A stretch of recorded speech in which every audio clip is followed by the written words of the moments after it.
There was a heaviness to that Tuesday evening that I can't quite explain. Maybe it was the drive home from the attorney's office, 40 minutes on the highway with nothing but my own thoughts and the smell of old leather seats. Maybe it was the manila envelope sitting on the passenger seat, corners bent slightly from how many times I'd picked it up and set it back down over the past 3 weeks. Or maybe it was just the knowledge of what was waiting for me at the house, the sound of my son-in-law's voice carrying through the front door before I even turned the key. I heard him before I saw him. Told you, the Hendricks account should have been mine to manage from the start. Your father built that relationship on relationships that don't exist anymore. The market's different now. I stood in the entryway for a moment, coat still on, envelope under my arm. My daughter Lydia was in the kitchen. She gave me a small smile, the kind that apologized without saying anything. My son-in-law, Derek, was leaning back in my chair, the one I'd had for 11 years, the leather one in the corner of the living room, with his feet crossed on the ottoman like a man who'd already decided what belonged to him. "Dad," he said, not getting up. "Didn't hear you come in." He called me Dad. He'd started doing that about 6 months after the wedding. I'd never asked him to. "Derek," I said. That was all. "My name is Lawrence Meade. I'm 63 years old. I spent 31 years building a commercial real estate firm called Meade and Associates out of nothing, out of a 2-room office in Dayton, Ohio, a used fax machine, and a loan I took against the house when my son was 4 years old and my daughter was 2. I drove to listings in a car with a broken air conditioner because I couldn't afford to fix it. I missed Little League games and school plays. I ate lunch at my desk more times than I can count. By the time I turned 55, Meade and Associates had 43 employees, 3 offices across Ohio, and a client list that included some of the largest commercial developers in the Midwest. We weren't a household name. We weren't supposed to be. We were the kind of firm that people called when they needed something done right and didn't want drama about it. My wife, Patricia, passed away 4 years ago. Ovarian cancer. She was 61. We'd had 34 years together. And I'll tell you honestly, without her, the company felt like a different building. Same walls, same carpet, same people. But the light was wrong somehow. I kept going because she would have wanted me to. She always said the firm was our 3rd child. About 2 years after Patricia died, I brought Derek into the company. It was Lydia's idea, and I understood why.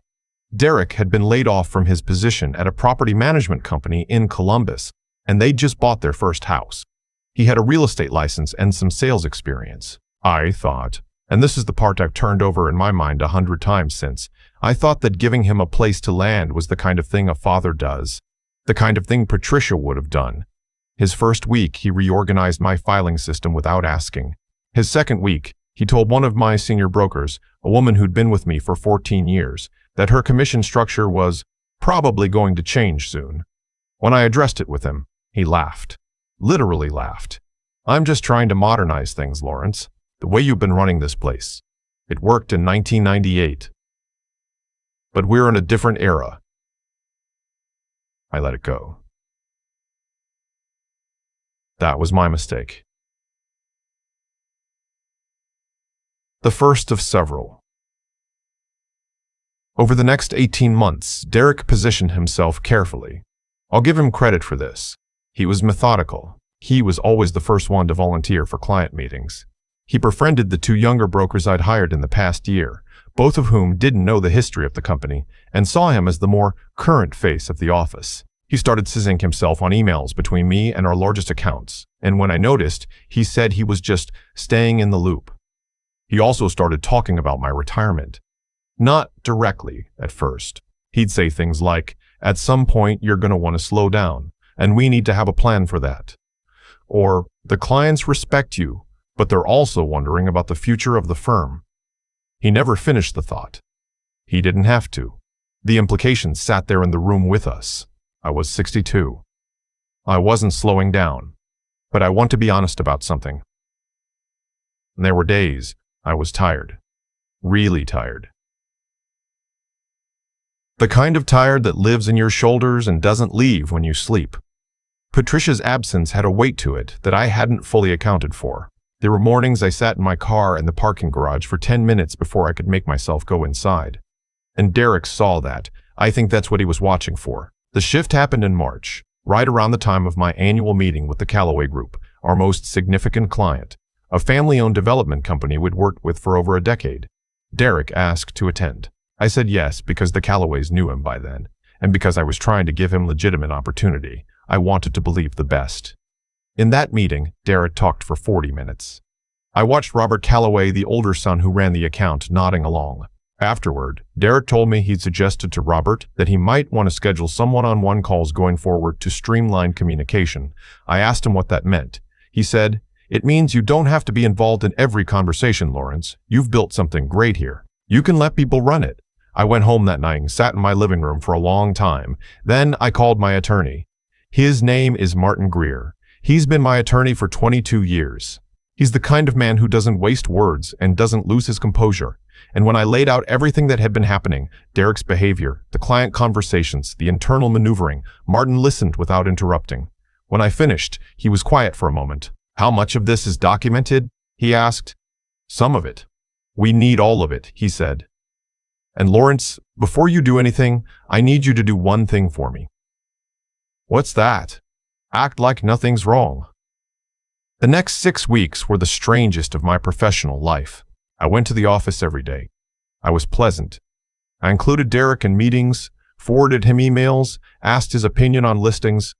I watched him grow more comfortable, more certain, and I kept my expression completely neutral. What he didn't know was that Martin had quietly pulled together our full corporate documentation, the original partnership terms under which Derek had been brought in, and an updated ownership and authority structure that I had filed and never announced.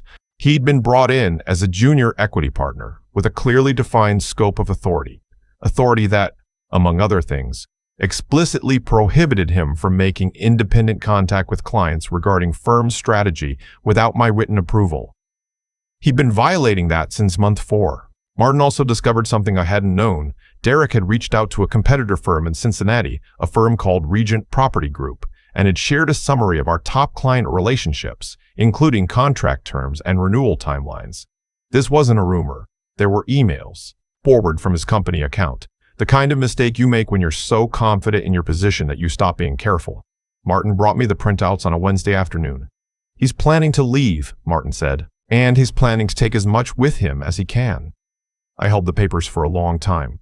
I kept thinking about Patricia, about the loan we'd taken against the house, about the fax machine, about the 11 years of lunches at my desk and the air conditioner I couldn't afford to fix. I kept thinking about Lydia too, my daughter, who had no idea any of this was happening.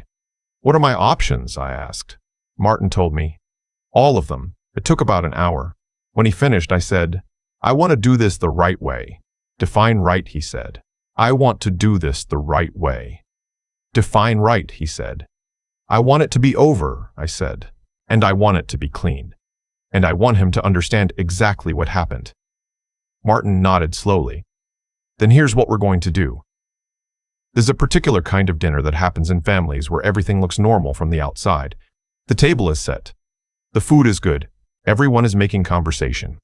But there are things in the room that nobody is saying, and you can feel them the way you feel a change in weather. Not quite visible, but present. That was the Sunday dinner at my house in April. It was my idea to have it. I'd told Lydia I wanted to do a family dinner, that I'd been missing having everyone together, which was true enough. Her brother, my son Garrett, came in from Cleveland with his wife. My sister June drove up from Cincinnati. We had pot roast and cornbread, and Garrett brought a good bourbon from a distillery he discovered near his neighborhood. Derek was in a good mood. That was the thing I remember most. He was genuinely relaxed, telling a story about a listing he'd toured that week, charming everyone at the table. At one point, he caught my eye across the table and gave me a small nod, the kind that says, "See? This is what it looks like when things are going well." I nodded back. After dinner, when Lydia and Garrett's wife were in the kitchen and June was looking at something on her phone and Garrett was pouring another round of bourbon, Derek leaned back in his chair and said, casually, like it was nothing, "I've been thinking about the Callaway account." Garrett looked up. He knew the name. He knew what it meant to the firm. "I think it's time to restructure how we're managing those relationships," Derek said. "Fresh perspective. New strategies. The old approach has run its course." There was a silence. Garrett looked at me. I said nothing. Derek added, "No offense to how you build things, Lawrence, But honestly, some of those client relationships are running on inertia at this point. They need someone who can take them somewhere new. That was when I reached down beside my chair. I had a folder there. I put it there before anyone arrived. I set it on the table without saying a word. Derek looked at it. Then at me. "What's that?" he said. I slid it toward him. He opened it. The first page was the original equity partnership agreement he'd signed 23 months ago. Section 4, Clause B, the one explicitly defining the scope of his client contact authority, was highlighted in yellow. In the margin, in Martin's handwriting, were the dates of each documented violation. There were 11 of them. The second page was the email thread. His company email. His name in the header. The summary of our client terms he'd forwarded to Regent Property Group. The third page was a formal notice signed by Martin and countersigned by me, initiating the process of dissolving Derek's equity stake in the firm on the grounds of material breach of contract and breach of fiduciary duty. The fourth page was a letter from the Ohio Real Estate Commission, to whom Martin had already submitted a complaint regarding the unauthorized disclosure of proprietary client information to a competing firm. Derek's face went through several things very quickly. I watched it happen. Garrett had gone very still. "This," Derek started. "This is a breach of contract claim," I said. My voice came out calm, calmer than I expected.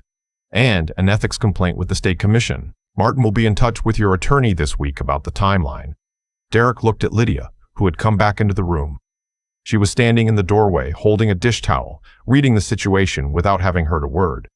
"Lydia," he said, "your father is—" "I suggest," I said quietly, "that you read all 4 pages before you say anything else."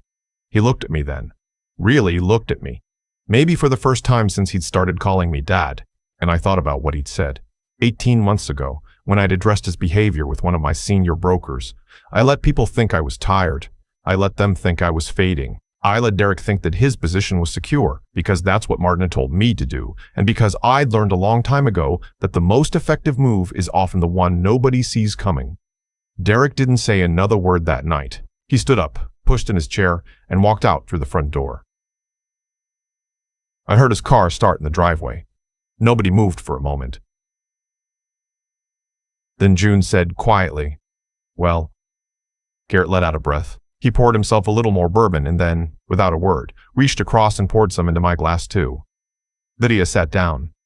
She read the pages slowly, all 4 of them. Her face was unreadable. When she finished, she folded her hands on the table and looked at me. "How long have you known?" she said. "Long enough," I said. She nodded, didn't say anything else for a while. And then, softly, Mom would have handled it exactly the same way. I don't have a good response to that, even now. I just sat there and held my glass. The process that followed wasn't simple or quick. These things never are. Derek retained an attorney who sent a letter claiming the equity dissolution was retaliatory and without merit. Martin responded with the 60-page documented brief that addressed each point with the precision of a man who had been waiting patiently to deploy it. I won't detail all the legal back and forth here. It went on for several months. But I'll tell you the relevant outcome. Derek's equity stake was dissolved. The Ohio Real Estate Commission opened a formal investigation into the unauthorized disclosure of client information. Regent Property Group, when notified that the information Derek had provided was covered under a confidentiality clause in his partnership agreement, quietly withdrew from any conversations they'd had with him. He and Lydia separated 8 months later. That part I didn't engineer, and it wasn't something I wanted. My daughter is strong in ways I sometimes forget, and she reached that decision entirely on her own. We don't talk about Derek much now. What she went through wasn't simple, and it's not my story to tell. What I can tell you is this. Mead & Associates is still standing. The Callaway Group renewed their contract last fall for another 3 years. Robert Callaway called me personally to tell me. And he said something I've thought about since. He said, "Lawrence, there was a period there where I wasn't sure what direction the firm was going. I'm glad it's going in the one it's going." I thanked him. I didn't elaborate. My senior broker, the one Derek had told that her commission structure was probably going to change. Her name is Donna, and she's been with me for 16 years now. I gave her an ownership stake in the firm last spring. Small, but real. She cried when I told her, and I pretended not to notice, which is a thing we've agreed on since. Some mornings I still sit in my car in the parking garage for 10 minutes before I go inside, but it's a different kind of sitting now. It's not the kind that comes from being ground down. It's the kind that comes from taking a breath before you walk into something that matters. There's a difference. I've learned to know it. Patricia would have found the whole thing infuriating, which means she also would have found it satisfying when it resolved. She had no patience for people who took things that weren't theirs. She would have said something clear and decisive to Derek in about the third week that I never would have thought to say. But she also would have, eventually, set a folder on a table and slid it across without a word. That part, I think, I learned from her.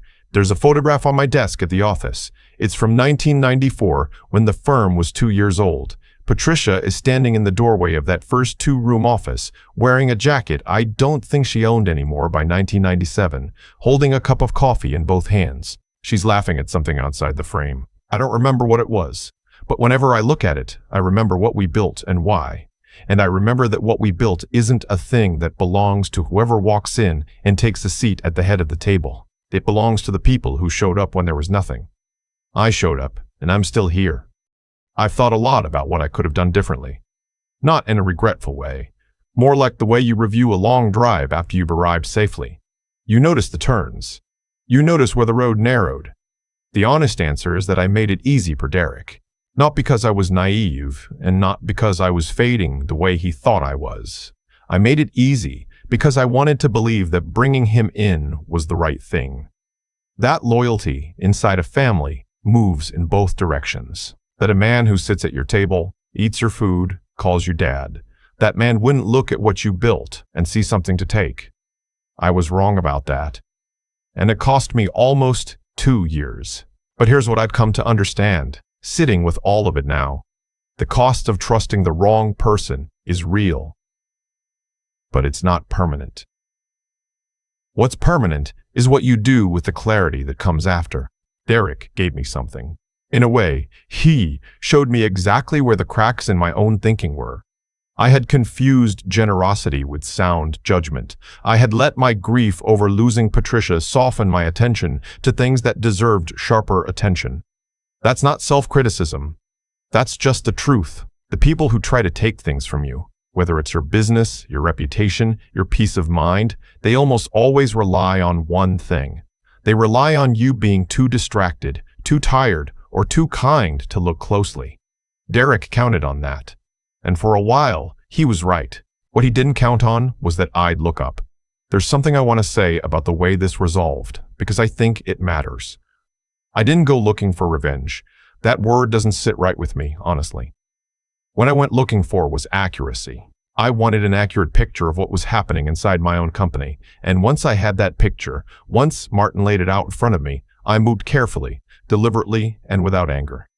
That's not restraint for restraint's sake. It's just the only way I know how to do things that need to last. Actions catch up with people. Not always on a schedule you'd choose, not always in the form you'd expect, but they do. Derek forwarded those emails because he was careless. He was careless because he was certain, and he was certain because he decided I was already finished. Every assumption he made compounded the one before it, and eventually the whole structure collapsed under its own weight. I didn't have to push it. I just had to stop holding it up. Donna has an ownership stake now. The Callaway Group signed for 3 more years.